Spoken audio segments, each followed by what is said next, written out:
So we are now recording, and a very warm welcome to the people listening on YouTube as well. So today I randomly flicked through the Anguttara Nikaya, having had no success in the Samyutta Nikaya because everything there is quite in depth and very long suttas, and I always end up falling on Nidana or Canda or Salayatana because they're my preferred chapters in the whole Tipitaka. I don't know. I have preferences regarding suttas. But anyway, I found this sutta from the Anguttara Nikaya Sixes, and it's number 14, and it's called A Good Death. And it's not so much a death reflection as more of a reflection on how we're living our lives and whether it's leading us in the right direction, really, so that we will have a good death. But it really means so that we won't go to the lower realms, so that we'll continue to walk on the path in a way that's suitable for anyone aspiring to Nibbana. So I shall start to read, and if there's anyone here, which I don't think there is, who hasn't been to a sutta discussion anymore, please do feel very free to participate. So you can do that by raising your virtual hand, and I will probably elicit questions at some point. You can raise it at any time and just wait for me to get to a suitable point to take your question, or you can write in the chat. So please keep your questions related to the topic somewhat and a little bit concise. And usually we say 2 per person. We'll just see because it's not a huge group, but just so that everyone gets a chance to participate. And we'll get on with it. So this is how it goes. And also, for those who don't know, I usually try to change the language to be more gender inclusive. Here, the Venerable Sariputta, the Buddha's right-hand monk disciple, is addressing the monastic community. So usually they say the bhikkhus, but quite often they mean probably both. And sometimes, who knows, there may have been all people there. There may have been lay people there too. So here we go. And I'm reading from Bhikkhu Bodhi's translation. I noticed that someone's put in this Bhante Sujato's translation, which may differ a little bit, but it's sometimes interesting to contrast some of the translations. So here we go. There, the Venerable Sariputta addressed the monastics. Friends, monastics. Friends, those monastics replied. Friend, those monastics replied. The Venerable Sariputta said this: Friends, a monastic passes their time in such a way that they do not have a good death. And how does a person pass their time in such a way that they do not have a good death? So the first one here, a monastic delights in work, takes delight in work, is devoted to delight in work. Number 2, they take delight in talk. They delight in talk, they take delight in talk, and are devoted to delight in talk. Number 3, they delight in sleep, take delight in sleep, and are devoted to delight in sleep. Number 4, they delight in company, take delight in company, and are devoted to delight in company. And number 5, they take delight in bonding. They delight in bonding. They take delight in bonding and are devoted to delight in bonding. And lastly, number 6, they delight in proliferation. Anyone here? Take delight in proliferation and are devoted to delight in proliferation. When a monastic or a person who's serious about the path, that's my add-on, passes their time in such a way they do not have a good death, this is called a person who delights in personal existence. And the word is sakaya, like sakaya ditti, like identity view or identity. Who has not abandoned personal existence to completely make an end of all suffering. So I think now it's the opposite.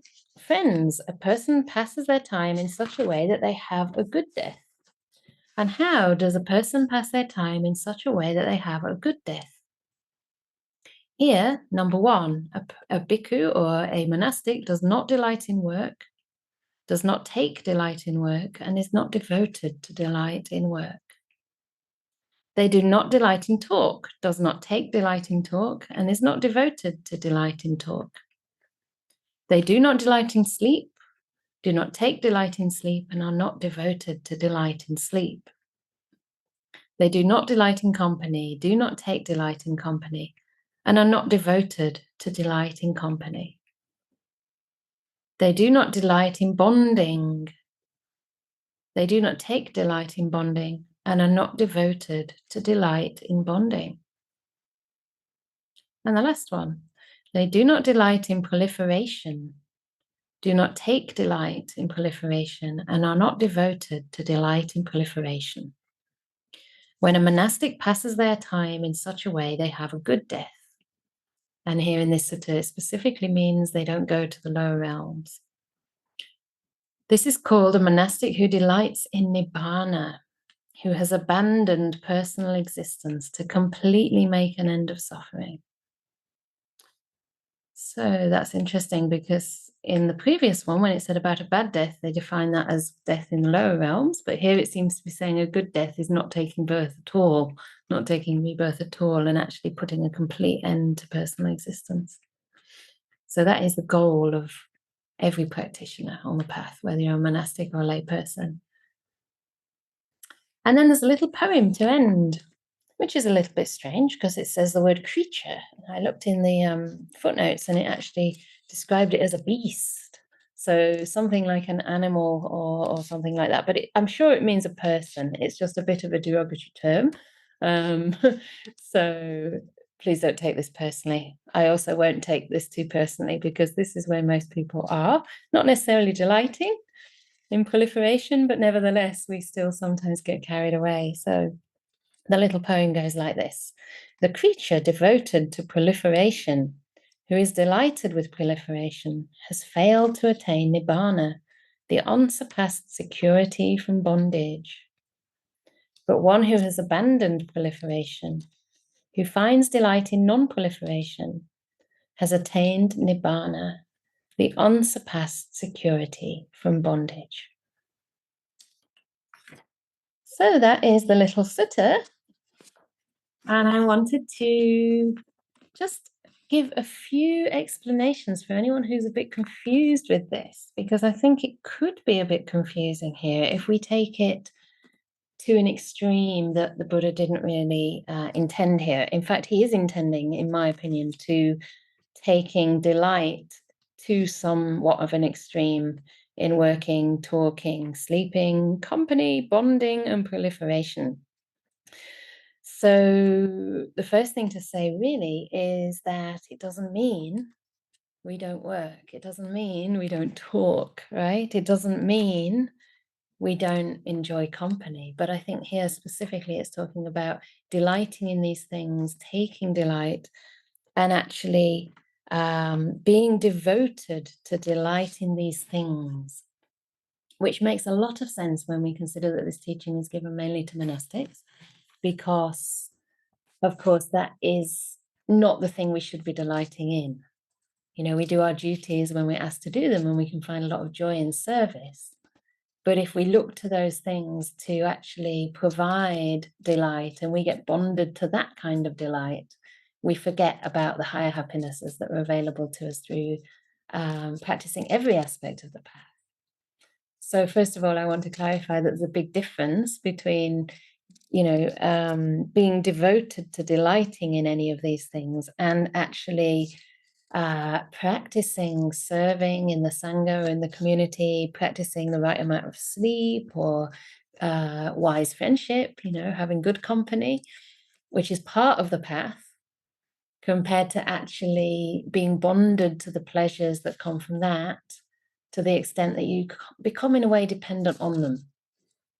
So this, I think, is talking about somebody who's basically getting very distracted, I would say, and also not really fulfilling the main purpose of their monastic life.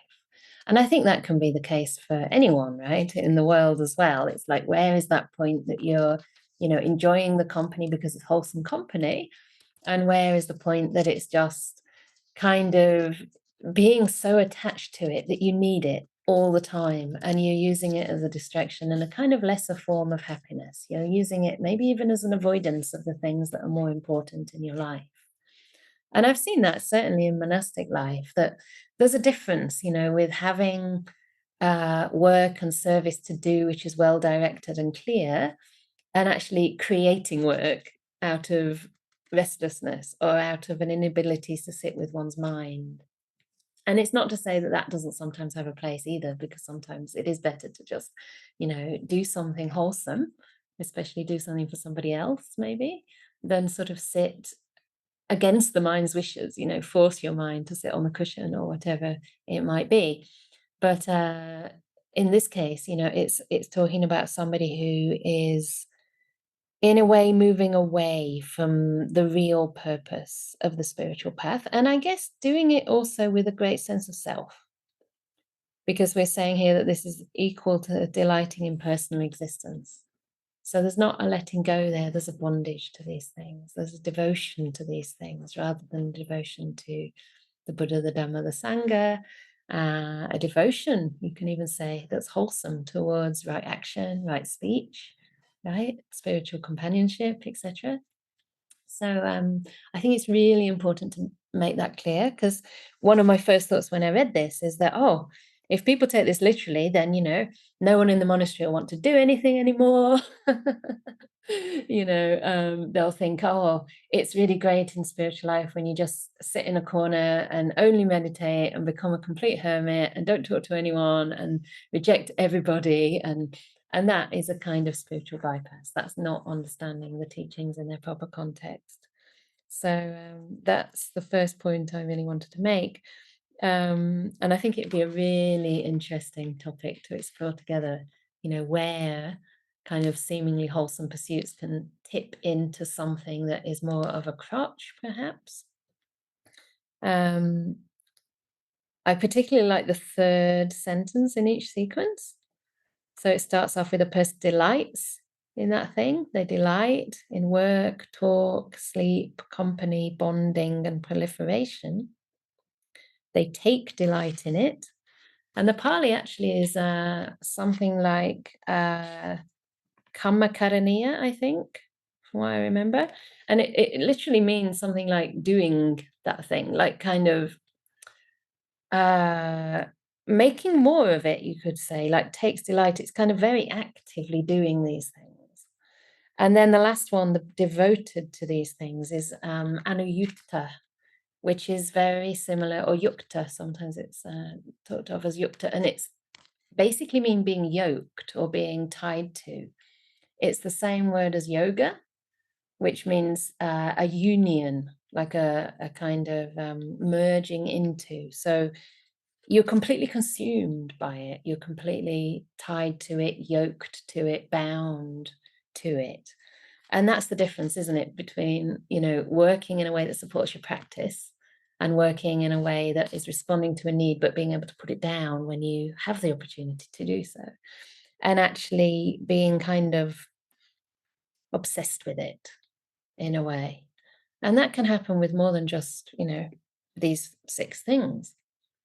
Sometimes it happens, that monastics started out really loving to meditate, and later on they just kind of get restless, or they get so into translations or something like that that they become, it's not a bad thing to do, but sometimes it becomes a distraction, or it can become a distraction if we're not careful of the purpose of why we're doing things. And another point I thought might be interesting to bring out together, if it's interesting to you, is what is a good death anyway? Because in the footnotes, it does seem to suggest that this could be interpreted as meaning, a bad death being reborn in the lower realm, a good death presumably in the human or higher, but ideally not at all, not being reborn at all. But there might be other things as well that we can consider around what would make a good death for us. How would you like to die? I asked Anagarika Upachala this question just beforehand, and she said, what did you say? With the Dhamma in mind. And I said, with no regrets, with gratitude, with, we also said peace, peacefully, gratefully, and with nibbida. I thought I'd like to die with a kind of feeling of, I've had enough of this body. I can move on. I can really let go. And nibbida doesn't mean, again, aversion. It can mean like, I've just seen how far this body can take me, and enough of bodies, enough of rebirth. Can this be a moment of powerful letting go when we come to the end of our life? So that is my little commentary, but I would really love to open up and have some discussion around this, because I think this is something that, believe it or not only lay people deal with all the time, but also monasteries and monastics, and especially in, maybe very community-oriented monasteries where there's a lot of social service or a lot of ceremonies and, activities externally. And, there's a certain gratification to that, I guess. But also in the Bhikkhuni Sangha or any monastery that's just starting up, there's a bit more work, and to check with ourselves, a lot more work. And to check with ourselves, where are we coming from when we approach our duties? Are we doing it to avoid other more important duties, or are we doing it with a heart full of giving, a heart full of service as part of the path? So, any comments or questions? Anyone in here also can participate. If you want to say anything, you're welcome to raise your hand. And it can be personal, and it can be, leading to different avenues as well. So I'll come to Joseph. And I would love also to hear from people that don't often participate as well. So please don't be shy. Sutta reminded me, just processing it reminded me of this verse I heard from Samyutta Nikaya 10.2. It's called the Sakka Nama Sutta, where this spirit, I don't think it's Sakka, the king of the Devas, maybe another king of Deva named Sakka. But he gives this poem, and it says, "You've given up all ties and are fully freed. It's not a good idea for you, ascetic, to be instructing others." And then the Buddha replies, "No matter what the apparent reason why people are together, Sakka, it's unworthy for a wise person to not think of the other with sympathy. If you instruct others with a mind clear and confident, where compassion and empathy don't create attachments." So why I wanted to share that is to bring up the qualities of anukampa and anudaya as maybe an antidote to this delighting. So like, can we engage in talk out of anudaya? Do we sleep out of anukampa, compassion? These are these qualities of compassion the antidote to this delighting? Is the question I wanted to ask. Thank you. Great. Thanks for that. So for anyone who doesn't understand the Pali, so anukampa is a kind of compassion which is a little active, which is resonating with empathy. And anudaya is empathy, actually. I would say it's more the empathetic aspect of compassion. But of course, the two usually go together. I think, genuine compassion must include an element of empathy to really be something more than just cognitive, something that actually can put yourself in someone's shoes and therefore know from where to help. Be informed, have enough information to know how to help a person, and also to give that person the sense that you get them, or at least you're trying to, at least you're trying to kind of imagine how it might feel. How would that feel if that were you? So certainly there are two things that could be an antidote, and I think I touched on that in what I was saying about motivation. Where are we coming from when we perform our work, our tasks, our duties in life? Where are we and service? I mean, the word here is work. I'm not sure what the Pali is, but service is a part of the path. I mean, I do think there's a slight difference there. because I sort of grew up in the Goenka tradition where we give service, and also in the Sikh tradition they call it seva. It's a massive part of that religion, and it can be charitable work outside of meditation centers or retreat settings. It can be providing food to all the lorries that get stuck at Dover after Brexit. There were these Sikh communities that provided thousands of, I think it was chickpea curry and rice or something, to all these drivers that were just completely stuck for like 24, 48, 36 hours, I don't remember.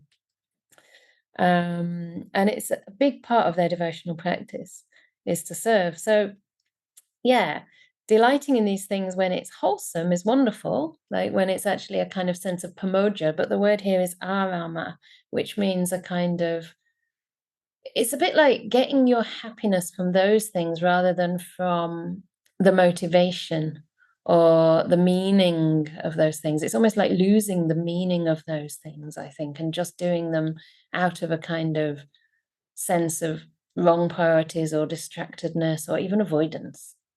So yeah, being able to, the Buddha actually said in some suttas, I think there was a sutta where Mara came and said, see, even the Buddha gets Mara, by the way. Mara still visits the Buddha. See, you're not enlightened. Look at you like a lazy pig lying down and sleeping, something like this.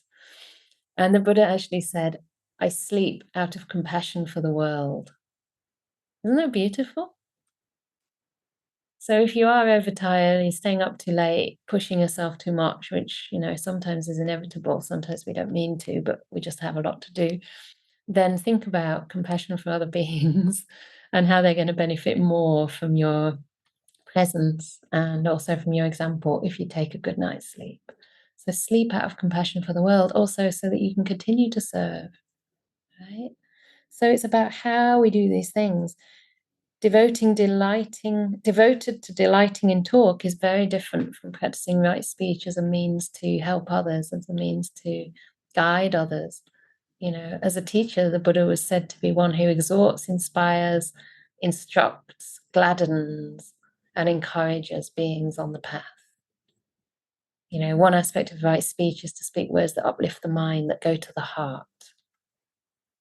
So we can use our speech in beautiful ways, and the delight then is something quite different from what's meant here. You're basically making good karma and you get a genuine type of happiness from that.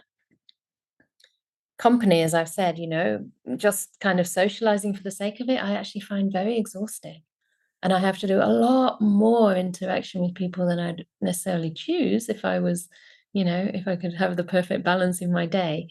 But the way that I try to relate to that is to consider that, maybe I have something to share that could help a person. Maybe I have something to learn from that person who wants to speak to me. And so it's not just delighting in company for the sake of it, but it's trying to develop and deepen spiritual friendship for mutual support on the path. So yeah, compassion, empathy is one of the right motivations. Another one being kind of gentleness. That might also stop us being completely yoked to these things, right? We know when to stop. And also a kind of sense of giving. Letting go to me means giving. I really prefer that translation now, actually, at the moment. Because if you think about renunciation, what monastics do, they give up, they give things away, they give things to others. They just choose to have robes and bowls, then they give their lives in service of the Dhamma, they give their minds to studying, they give their hearts to practice. That's renunciation, renouncing the lesser for something more. So I'll come to Karin and then I will come to the chat. Thank you, Venerable. Such a small piece and it's so rich. And I'm trying to be clear in just a couple of things that stood out for me. I was reminded of what we were talking about last week with the cook. Yeah. It's almost like stripping back the ingredients and staying with the essentials and looking at the quantities, what is needed at the time, because we've got the monkey mind that is, wants and gets pulled in various directions. So it's the cook's job, and when that works, then we develop a different taste for flavors, for the flavors that are left, for the essential flavors, like the Eightfold Path. There's that focus, there is that clarity. Yeah. So precious, because we can lose it so quickly. That's something that we've crafted, how to lose it over the years in our life. That's a nice way. So we're really good at that. And often we take pride in saying, as you were alluding earlier on, I'm coping with a situation because I know how to distract myself. Good death. So I think death is happening all of the time. Parts of us are dying, the possibility of dying is there all of the time, and therefore to have a tight focus on the essentials, the essential flavors, the essential ingredients, keeps you in that zone, that sort of inner peace, that integrity, that skillfulness. And then I sometimes feel, if I can just stay in this zone now, it doesn't actually matter. It doesn't matter what come, because I feel so resourced. Nothing else matters. Yeah. But you've got to really work on that to stay there. So yes, and yeah, not you, me. I've got to work on that. I feel, so it's really mindfulness, observing myself, checking in with myself, bringing myself back from the proliferation that, me, like many people, are quite skilled at. Yeah, we've really worked on it. Yes. I think that's what it means when it says take delight. It's almost like we've cultivated, like you say, delight. We've kind of crafted it, I think you said, which is a great word, yeah, because that really brings in that aspect of it being built, crafted. We've actually made it. Very The familiar. reason I said yes, and when you said we've got to really stay there, like in other words, have this continuous mindfulness, it's true to a point, but only to a point, because actually there's other things you can do. There are other aspects of the practice, and you're not always going to be in a position when you're weak and tired to be 100% mindful and really focused on every mental state. But what you can do, there's also another method you can do, which is to deliberately bring up beautiful things that you've done in your life, beautiful qualities you've developed. You can bring stuff up that is going to delight the mind. So there's a certain amount of good karma that you'll have made by then, which will have its own momentum, but you can also increase that momentum at that time by reflecting in certain ways. So it's not only the being aware, it's also the general quality of your life, actually, that you have access to at that time. And I think that's where, the way you've lived your life really comes to bear its consequences. And I've seen this happening to people without them trying, when they've been extremely tired and almost delirious at times, but then someone will walk into the room and they have these waves of gratitude and love just coming, because they've been cultivating it for so long and it's so natural at that time.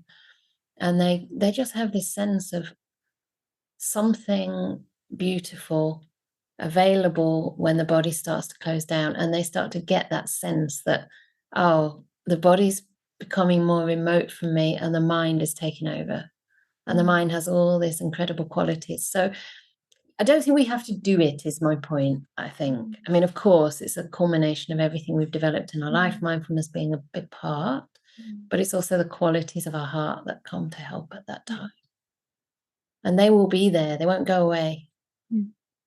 Even if you lapse mindfulness, they're still there. That's the karmic current that carries you. That's true. Yeah. Thank you. You're welcome. I'll come to another comment about death in the box.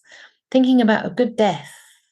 I'd like to die awake, aware, and able to fully experience it.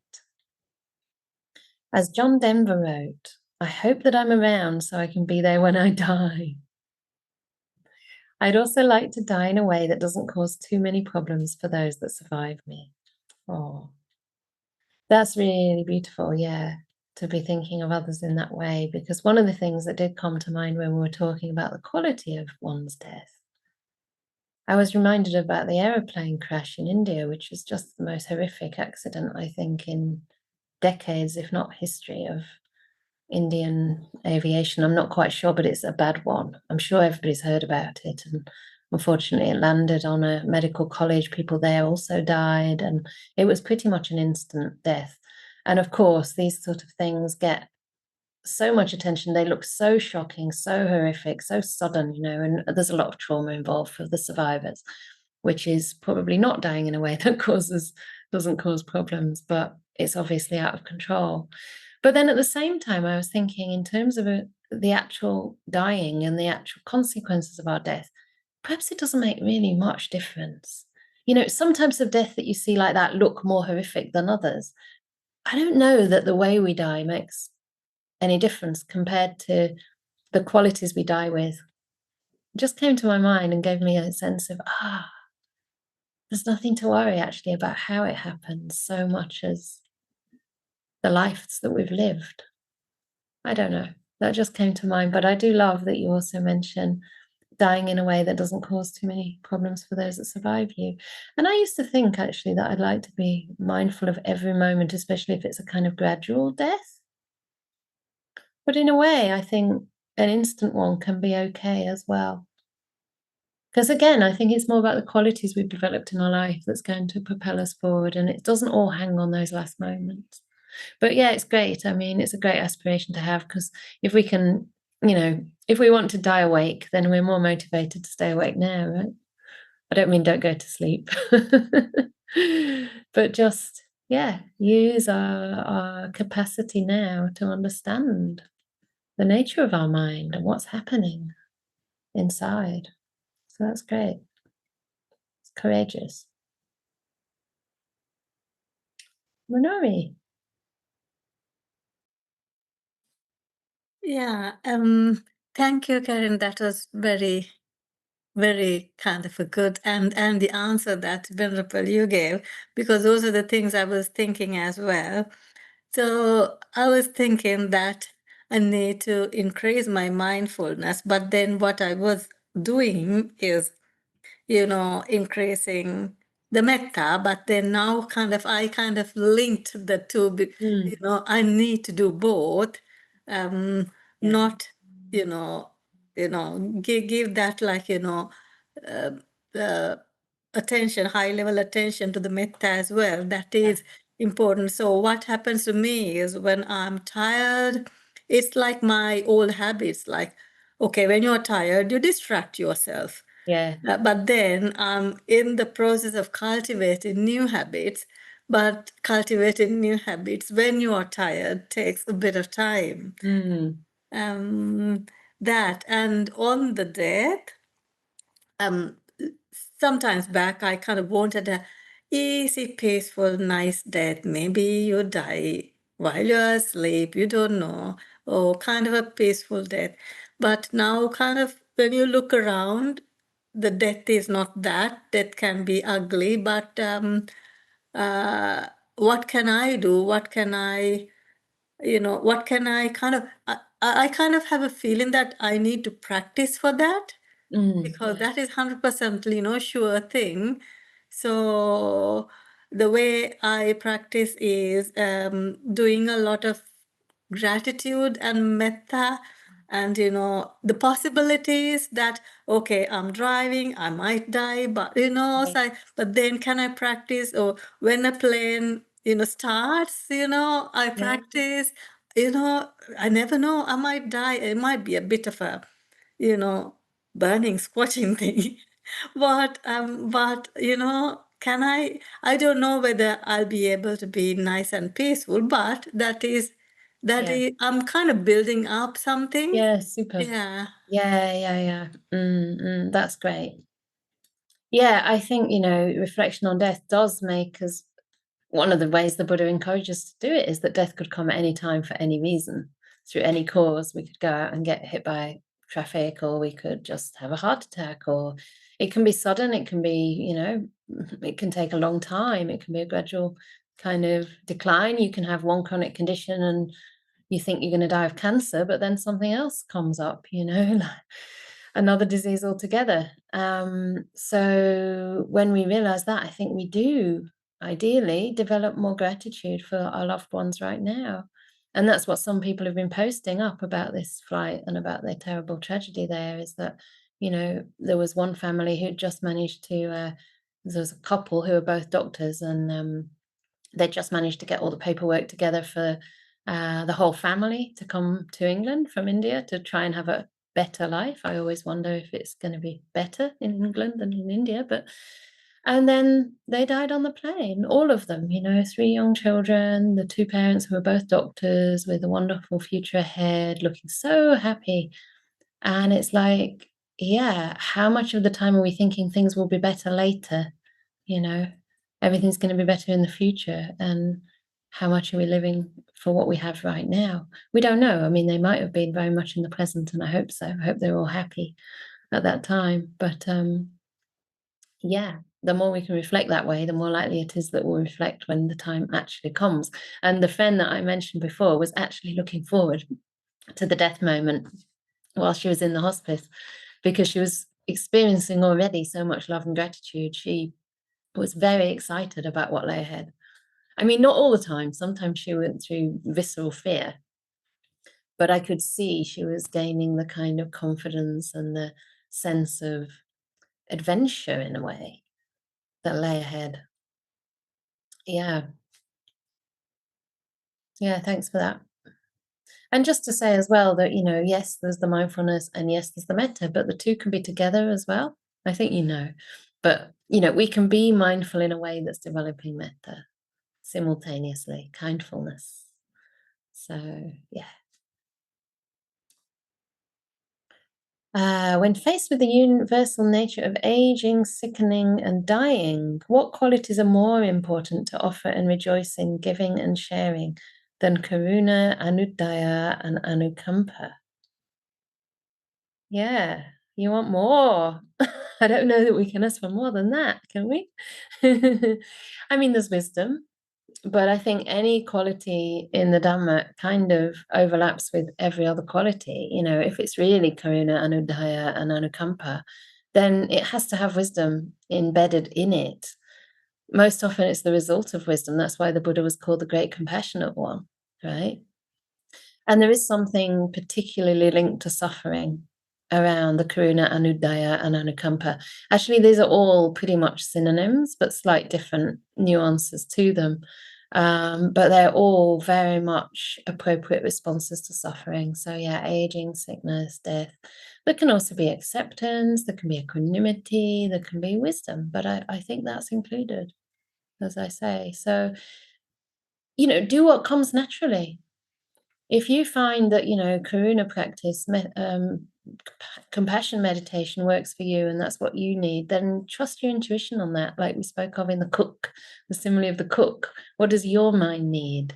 Listen to your mind, you know, see what kind of spices it needs, or maybe it needs bland food, maybe it needs some kind of break from food altogether sometimes. Don't keep pushing it, don't keep cultivating, do some letting go as well.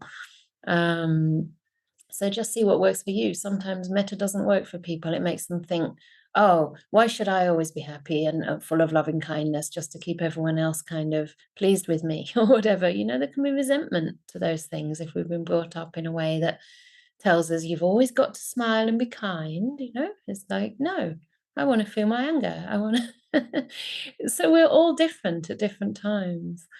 And one thing that works for you now won't always work. So try not to be too idealistic about these things, but trust that if you are developing a particular quality to some depth, could be gratitude, could be patience, that is going to increase every other quality too.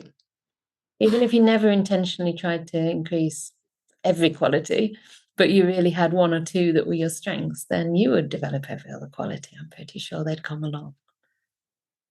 So we're all different, and that's beautiful. Tristan. Thank you for that, Venerable. I think you're touching on my question a little bit with the comment of the cook simile, but I know there's this sutta where the Buddha talks about rebirth being like throwing up a stick and then you don't know which way it's going to land, and like building the good karma is kind of like, you know, it may weight more on one side, but there's still the possibility that because you don't know your history karmically and like what could lead to that next rebirth. And I was like, in the past, I've picked that up and found it less helpful for my own mind because it just instills fear. And then it's like, oh, I'm not doing enough, or I need to be doing more. Yeah. But I'm curious about it again now. I guess I don't feel the same fear and have a curiosity around it. I'm wondering if that is maybe taught more appropriate to like a mind state that is able to like, oh, this motivates me to action, or this motivates me to practice. I'm just curious your thoughts on it. When you were speaking now, actually, my first thought was impermanence. It doesn't need to necessarily be to instill fear or to motivate, but maybe it's just a fact that, you know, we can't really predict. We can't predict anything. And also that impermanence is the case for wherever we're reborn. So yes, we have karma there that is still going to take us to the lower realm unless we're a stream winner. But even if that happens, that's impermanent. You know, that's just some old karma getting burnt out, and you'll still be reborn in a better realm again because the good karma's there too. Same thing with a good rebirth.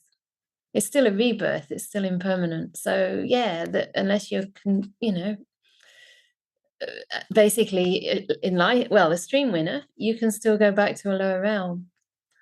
So maybe that can help undermine fear, whilst also giving us the encouragement to aim for a good rebirth, perhaps. You know, knowing that even if it doesn't work out, that's not permanent, that's not forever. You know, there was a sutta about a really wonderful queen. Was it Queen Samavati or was it Malika? I think it was Malika, actually. Samavati was the foremost female disciple in metta meditation. And she actually had some bad karma from the past that led to her and her disciples being burnt to death. But she was already, I think, an anagami or something. She was very advanced on the path. And she basically said, okay, sisters, be heedful. So many countless lifetimes we've died this way. Practice heedfulness. And they died and ended their time in samsara. So that was amazing. But there was another one about the Queen Malika, I think. And she actually did some misconduct in that life where everything else about her was wonderful. And she was incredibly devoted to the Buddha and a really pious disciple who helped her husband to come onto the path. But because of this bad karma that she'd done, she went to hell for just a few days. And when the husband asked the Buddha, you know, where has she gone? He kind of fudged the question. He didn't want to reply because the husband presumed she'd gone to heaven. So the Buddha only answered it 3 or 4 days later. And then he said, yeah, she's in the heaven realm. So this can happen, you know, you can go down to hell for a short time because of something that's just happens to come up at that time, but it's not the end of the story. So that's one thing that comes to mind.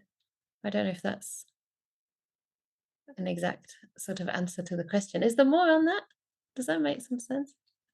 Or is there some more to explore? Yeah. Yeah. So, I mean, basically the idea is that it's uncertain until we're stream winners, which is why, of course, we should just make sure we stay on the path as much as we can. But, you know, it's not like any of the good karma we've done goes away. I think it's there. And I honestly believe it's more powerful than the negative. Maybe that's wrong, but that's my feeling. Because, you know, we've been countless lives practicing all kinds of delusion and bad karma, but we're human beings now and we're in touch with the Dhamma now. So our karma this time must have come out on top.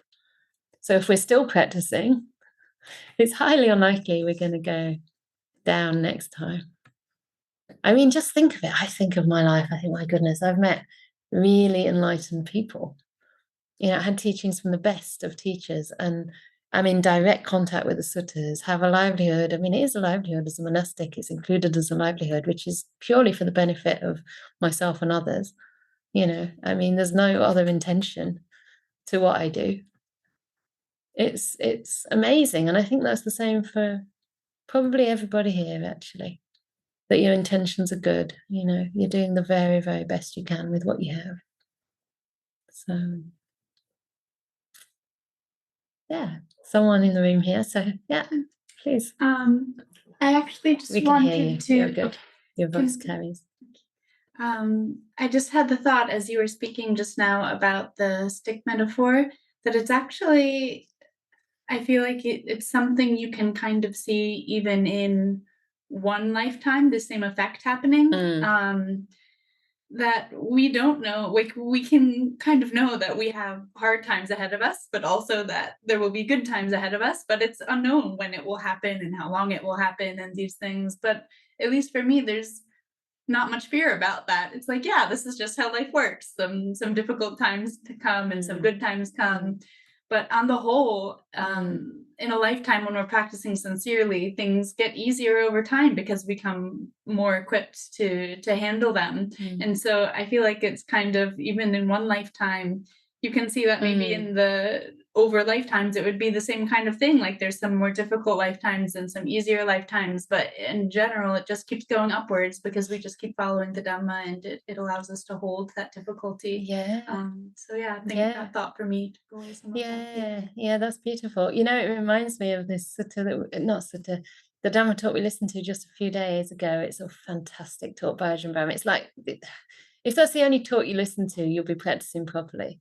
At Peace with Experience. I think it's from 2001 or something. It's on the Deepa Dhamma podcast. It's a Rain's talk, At Peace with Experience. And it says there, I think it's that talk.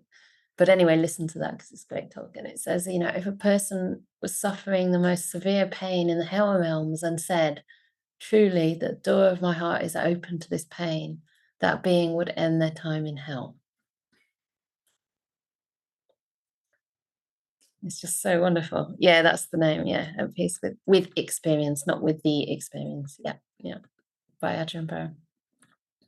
Yeah, so that's right. And I think the more, in a way, that we are able to work with the difficulties, the more confidence we have. And so therefore, in a sense, the less likely you are to go to those places again. Or if you go to those places, it won't drag you down. Like I think you've been saying to me, no, that sometimes you might feel anxiety or difficult emotions, but you don't feel anxious about the anxiety. You don't feel worried about feeling down. So that is already slicing that suffering at least in half, if not less. You know, it's like, yeah, the old things are there.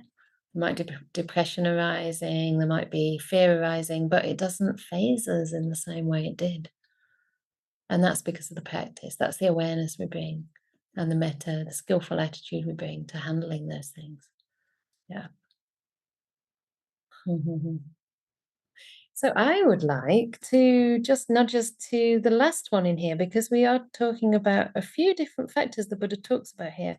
And I think the last one's really interesting, about delighting in proliferation, taking delight in proliferation, and devoted to delight in proliferation.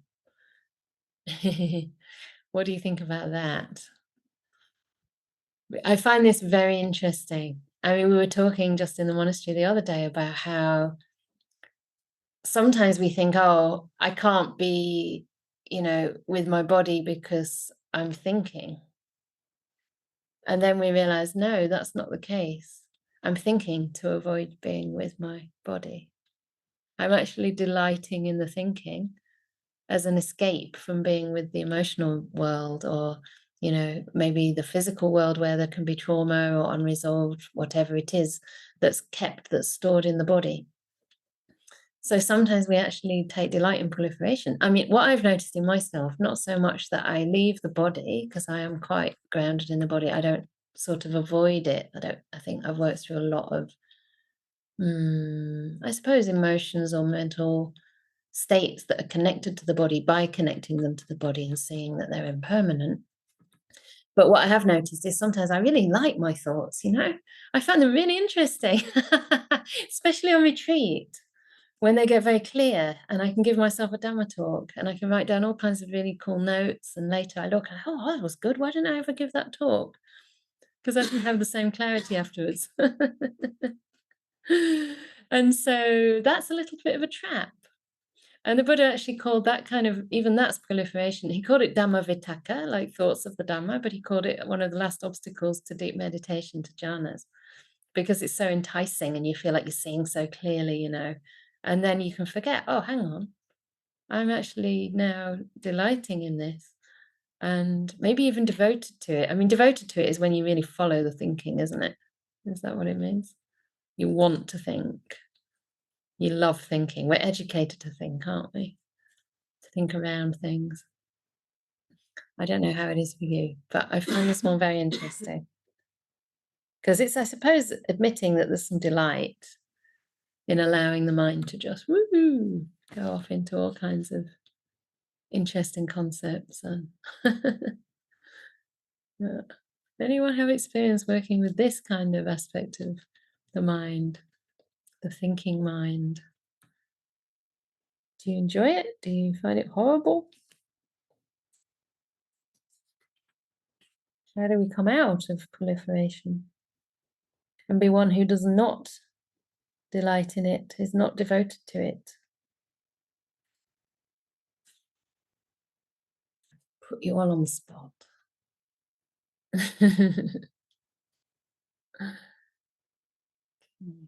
Can't carry. It's difficult when you have a job where thinking is key. You know, when we've trained to cultivate the mind in that way. But when I was listening to you, I was thinking of breath earlier on. If I don't want my mind to proliferate, if I want it to be focused, my breath can't proliferate. So I thought, well, that's perhaps helping me to liken it to the breath. I breathe or I don't breathe. There is no proliferation. And then I thought there have been moments where I took delight in my breath. Yeah. So how about that? That's good. Taking delight in the breath is great because it is coming down a few pegs from kind of the conceptual mind. I mean, I want to just say here that we're not supposed to necessarily like not think, right? You mentioned thinking at work.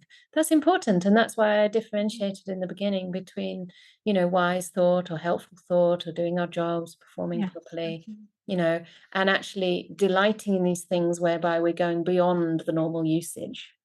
And we're just kind of using them as distractions, or we're kind of looking for happiness in places that is quite inferior types of happiness. So I think that's different from proliferation, you know, thinking about things around work. But it's more when we're in the meditation and we're trying to, I mean, trying is a difficult word, and I see that we all use it a lot. We're trying to give space for the mind to just settle. And of course, there's thinking there, and it's not always a wise thing. In fact, I barely ever try and battle with that or think I shouldn't be thinking. I just let the waves of the mind settle in their own time. But if the breath does come to mind and there's not, you know, enough thinking to make that too difficult, then I will allow the breath to further simplify my mind. And it takes me into, quite rightly, as you said, something much more real, something much more away from the conceptual world. It's something that's a direct experience. And that's why the Buddha pointed to things like the breath, the body, the sensations, things that are felt and that are happening now. A lot of thinking is about the past or the future or fantasy. It's not actually about things that are happening now. So it takes us away from our direct experience, whereas the breath brings us back. And when the delight in the breath starts to arise, that's great because it actually keeps you with that breath. And the breath then has more of an opportunity to continue to help you calm the mind. It becomes a kind of resting place for the mind. So you can actually put that thinking mind to rest. And it's a feeling thing, you know, there's feelings involved in breath meditation. It's a very important part of breath meditation. The second tetrad in the Anapanasati Sutta is not just knowing whether the breath is coming in or out, or long or short, or whether it's calm, but also experiencing joy with the breath. So yeah, the English word delight, it might be a little bit too close to joy. I think in this sutta, delight means a kind of more sensual kind of joy, but piti is just quite a pure joy that comes from the mind quietening and re-energizing itself. Yeah. So I'm coming to the chat and then I'll come to Minori. Is taking delight in solitude also considered more wholesome than delighting in company and closeness? I sometimes find it difficult to assess where the line is with a wholesome sense of feeling at peace with solitude versus aversion from company or closeness. Any words of advice on that? Well, that's a brilliant question, a very important question, and a really interesting place to explore, which I've explored a lot, especially around the time of COVID and then coming out of that time and going into quite a long solitary retreat, but also kind of, recognizing at some time during COVID that the solitude and my love of solitude actually changed into a sense of unhealthy isolation against my will because I didn't have much choice, but it slipped at some point gradually, I guess, but there just came a point where there wasn't enough what would we say, friendship, I suppose, and kind of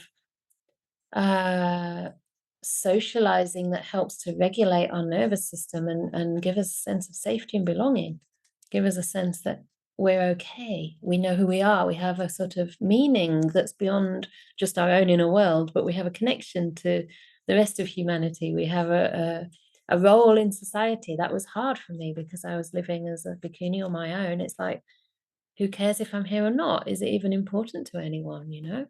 What am I actually doing? Does it have much meaning to anyone other than me?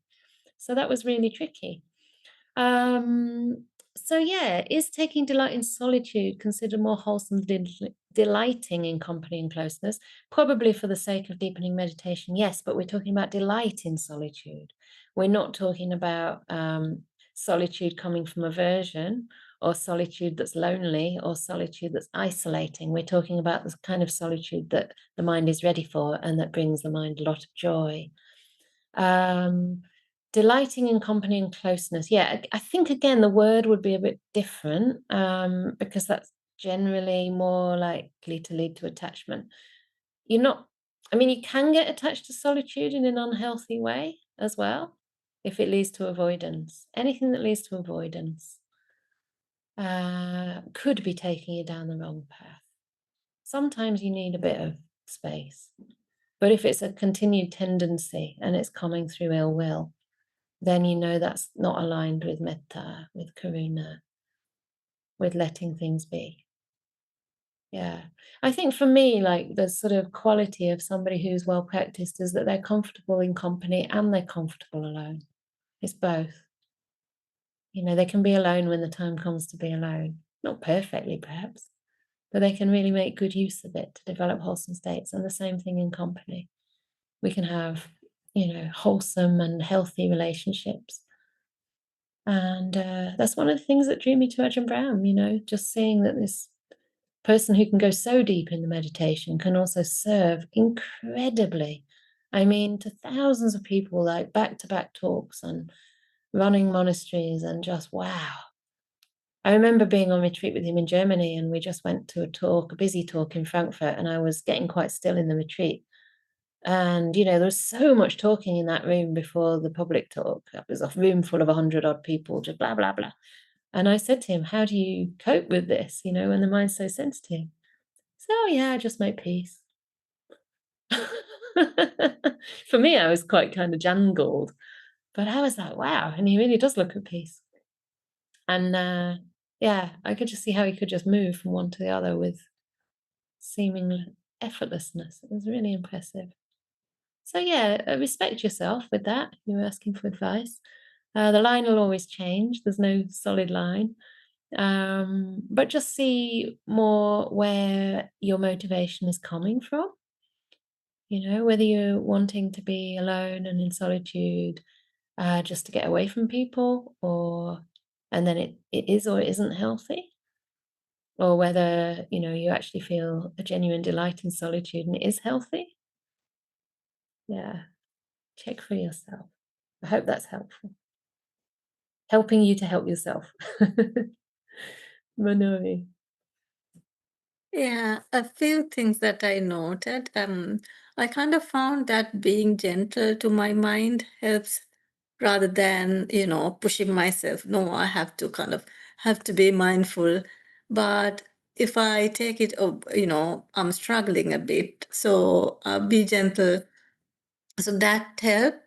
And then about the delightful breath, I sometimes I've noticed that there's so much of delightful breath, but it's not much of energy. And then after a while, the mind has gone somewhere. And then after that, like when I look back, I wonder if it is so delightful, why didn't the mind stay there?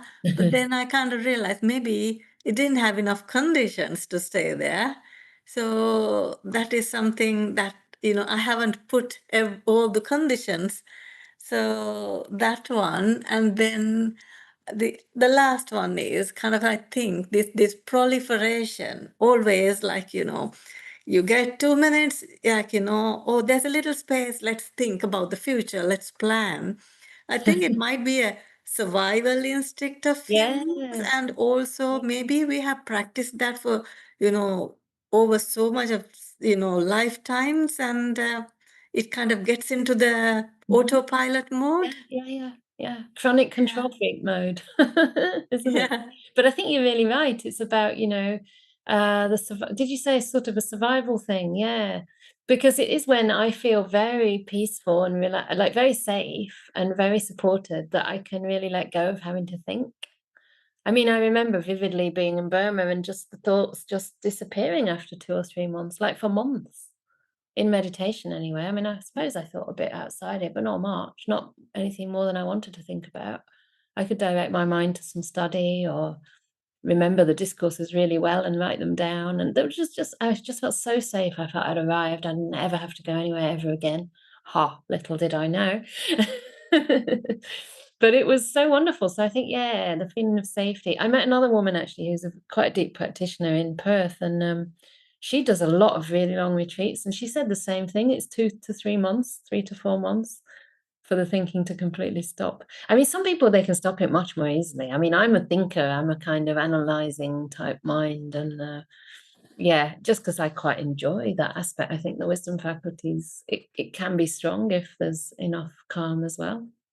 But about the breath and about the piti in the breath. I wonder if sometimes it's like, I think you're bang on, obviously, noticing that there's not enough conditions there to keep the mind with the breath is exactly right. I mean, you're to the point there, because it's always about conditions. Our job is to work out what those conditions are and just influence them if we can. But I think one condition that's often the case when the mind isn't energized is just that there's more relaxation compared to clarity. So maybe just sharpening up the clarity side, but very gently. Like one simile that Ajahn Brahm uses is like you've got a diffuse awareness of the breath, and you just hone in a little bit, like when you're looking at a flower through a camera.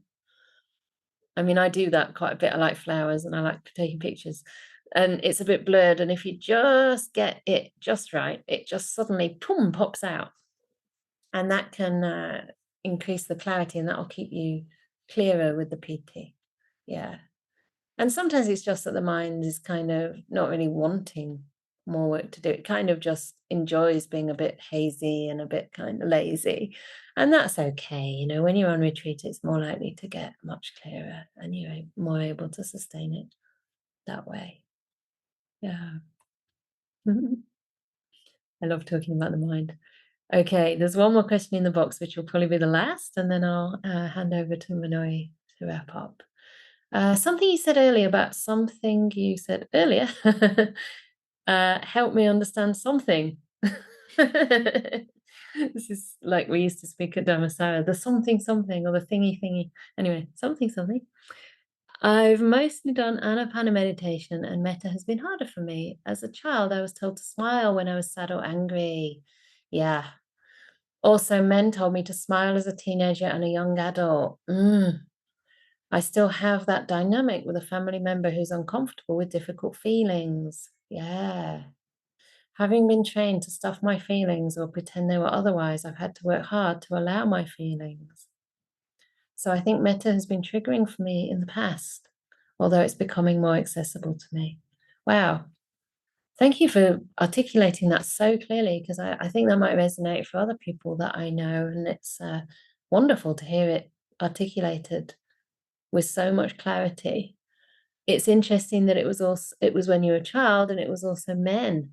You know, it just reminded me that there have been a couple of men, not people I knew actually, completely uninvited people, like just random people, that have said something to me in the street, like, "Oh, smile, the world's not going to end," or something like that, just when I'm going about my normal day.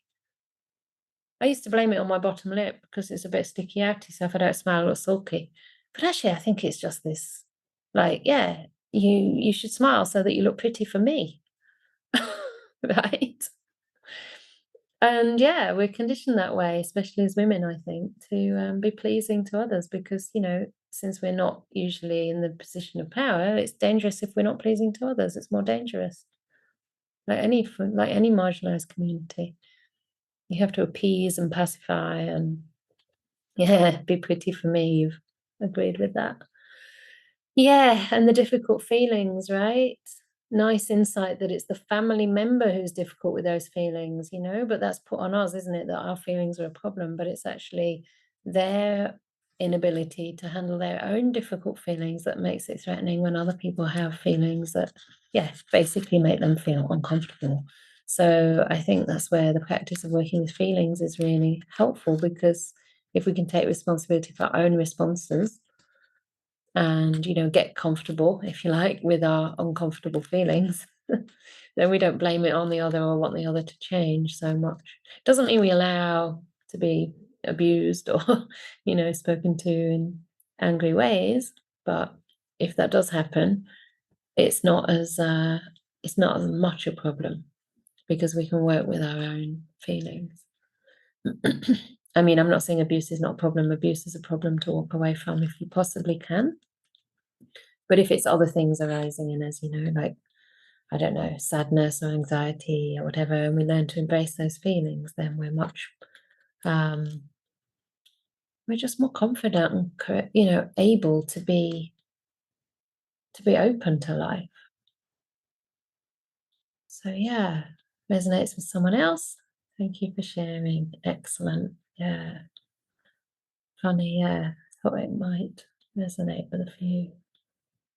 Thank you so much. I feel this is quite a deep and beautiful discussion, actually. Thank you for being part of it and sharing so openly as usual. And thank you very much, Venerable, as well. It was a wonderful topic, and we didn't do a dry discussion on death, but it was it's about emotions and the mind, the looking after the mind and that sort of thing. And so, as usual, I'll take a little bit of time from you to talk about the generosity.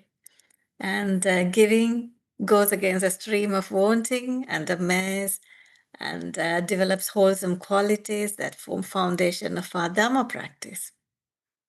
The Buddha said that the wisest way to give is when one gives with a heart full of joy, with the purpose of beautifying the mind, for equipping the mind for the practice of serenity and insight, taken from Anguttara 8.33. Generosity can be a practice of checking deeply in with us. So here at Anukampa, there are a few ways that we can practice our generosity, the quality of generosity. It could be financial, it could be non-financial. And if it is financial, you can give a one-time donation of any amount to anukampaproject.org/donation. I will put the link. That link the website will take you to a bank transfer or a PayPal or a SumUp. And if you are able, you can do a regular donation through your bank, standing order. If you are in the UK, you can do a gifted as well, which will give us extra 20%. And if it is not financial, you can give your time as an online volunteer if you have some fixed time to allocate, and any skills that we need at the moment. So you can drop an email to team@anukampaproject.org and discuss about that. You can provide meals to the monastics. Either you can, go to the monastery or do a cooked meal delivery. So everything is organized by the team at anukampaproject.org email address. You can send groceries and other household items. And also there's a monastery needed items list on the website. And as you know, there's only a few weeks more for Venerable and Anagarikas to kind of leave for the Vassa. So there's only a few weeks, and after that, it will start once Venerable comes back. But then there is all work for the Anukampa community continuing, as Venerable Chanda has set up a list of bhikkhunis and a couple of bhikkhus in her absence. So we will have all those learnings from the website, and we will have our community, and we will be maintaining the Anukampa as a community. And thank you very much. I will put the link now. Thank you so much. Yeah, just to build on what Manoj just mentioned, we do start on Sunday, the 6th of July, with our Sunday Dhamma teachings from different bhikkhunis and bhikkhus. So Sunday, the 6th of July is the first. I don't know if I can get the newsletter out in time, but if not, it'll be a link on Facebook or something. But I hope I'll get the newsletter out by then. It's just a couple of days after Ajah's tour to do that. And it'll be every Sunday, either at 9 a.m. UK or at 7:30 p.m. So hopefully that's not a bad thing, because that might mean that everyone in some time zone can attend, because the bikinis are from all over the world. So that's going to be happening on Sundays every week. It's amazing. We've got like so many different monastics coming to teach for us. I'll miss it myself, but I'll be seeing you at the end. So yeah, next week there's nothing because Ajahn Brahm is here. As in, there's no Sutta discussion or metta, but tomorrow there's metta. And yeah, I'll be back in the beginning of July. So the first week of July, I'm still here. So I'll see you then, I hope. And hopefully see some of you on Ajahn Brahm's tour. So could you, I don't know if you've put the link in, Manoj, for the Sunday teachings. I guess the best thing to do is to sign up for our newsletter if you want to get the list of those, and then the links will be there. So take care, everybody. We can unmute you now to wave goodbye.